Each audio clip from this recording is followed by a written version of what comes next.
The things that way Jesus would have done things. A vision in that, a vision in your family, a vision on your job about it, a vision in your church about it. Amen? In your community. And I thought, well, what does that mean? And it just caught me. It says, you can see clearly to remove the speck from your brother's eye. And I said, see what clearly? See your brother clearly. Yeah. But what about your brother? It's hard to miss you. Yeah. You know what I mean? So, Darrell, if you turn that around, a lot of people that got the plank in their eye think they got a speck in their eye, and they're looking at the plank in somebody else's eye. Right. See? Yeah.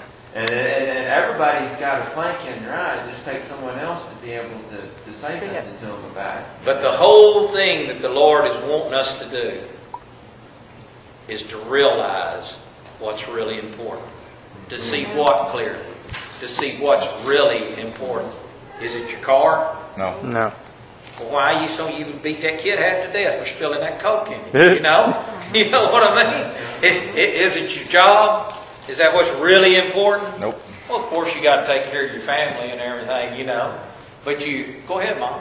Well, it's like little Lena told me, you know, she's had this cancer and had this little baby and everything. But she told me, she said that she believed that God let that happen to her. So, because she said, this is what it has shown me what's important. Yes. And it's your family, and it's the thing. She's thinking, am I going to be alive to raise this child? Of course your family is important. Sure it is. Of course your relationship with God is important. Of course your church is important. Of course your community out here is important.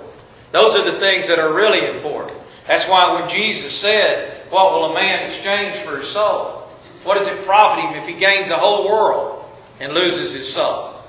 Loses all of those relationships. Man. That's what your soul is. You know, if you meet somebody that's got a good relationship with his friends, you know, he's got a good relationship with his family, he's got good relationships with his community, the place he goes, he's what they say, that dude's kind of down to earth, he's for real. You know? Got soul. That guy's got soul. That's right. When that guy sings a song, you can hear it. There's soul in there, right? He's got soul. But then you meet him. You know, I went to a deal here a while back and had two politicians speaking. Oh. One of them was an incumbent. You know what that means. He's already in office and been there for some time. The other one was a first-time challenger coming against him, you know. And I heard them both speak. The first-time guy, man, he made an impression on me. The old incumbent and everything, I could only think of one word while I was listening to him. Hollow. It's just like he was saying all the things and everything, but it was like he just was almost reading it. You know? It just didn't mean anything anymore. There was no soul there.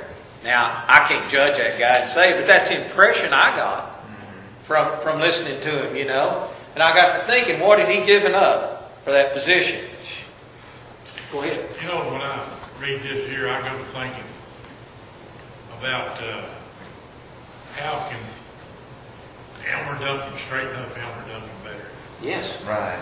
You know, how can I make, like me and my wife, we get crossways to something or other, you know, and sometimes you just have to sit down and think, Elmer, what can you do to make this a better relationship? Yes. You You value it. Yeah. That's how you make it a better relationship. You value it. Like what Elmer said, I just want to say something real Sure. quick. Say it. I've been praying this prayer here lately, you know, and it's along the lines of helping me and my family and everybody else. But if you when you pray to God, if you say, God, help me to help you, help me to help somebody Amen. else. Amen. Yeah, I've done that prayer. Yeah, yes. you know. And then if you look at it that way, you're Yes. asking God for help to help you to help somebody else. Yeah. You're actually doing what every coach wants every player to do. Right. Be a team Right. Yeah. with the Lord.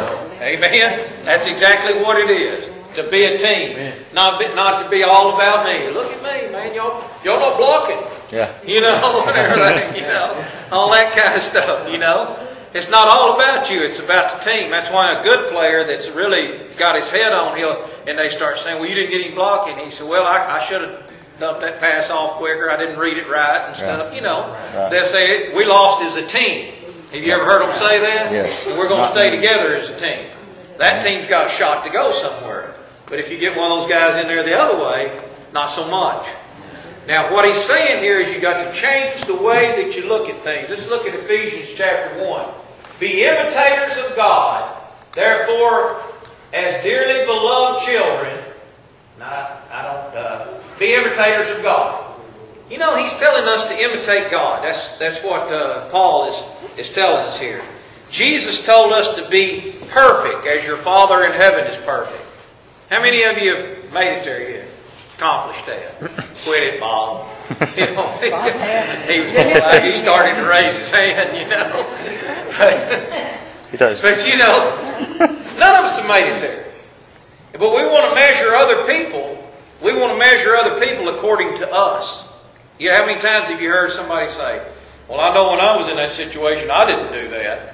You know, or, you know, back in the day, you know, we always say the older ones back in the day, it wasn't like it. Wasn't no sin back in the 50s. You know. Remember, nobody ever sinned back then. Yeah. I don't know. It must have just been a perfect world, you know. It was. Yeah. Everybody did hide it a lot better back in those days, you know, but it was happening. But we use ourselves as a measuring stick, you know, or America, or whatever. Jesus is the only one that any of us need to measure ourselves against, and we all fall short. Amen. We're all in the same boat. Think about that. But, you know, you said we use ourselves as a measuring stick, but we use ourselves of how we are right this minute as a measuring stick. Yes. We forget, well, When you maybe were I 16, was the same way as this 16-year-old kid. Or worse. Yeah, but, or worse. Yeah. They're like, no, he ain't like I am now at 32, so he's good, you know. Yeah. He got problems. Exactly. See that plank in your eye out there? He Yeah. got a whole bunch of problems. You know, that's the way it works, isn't it?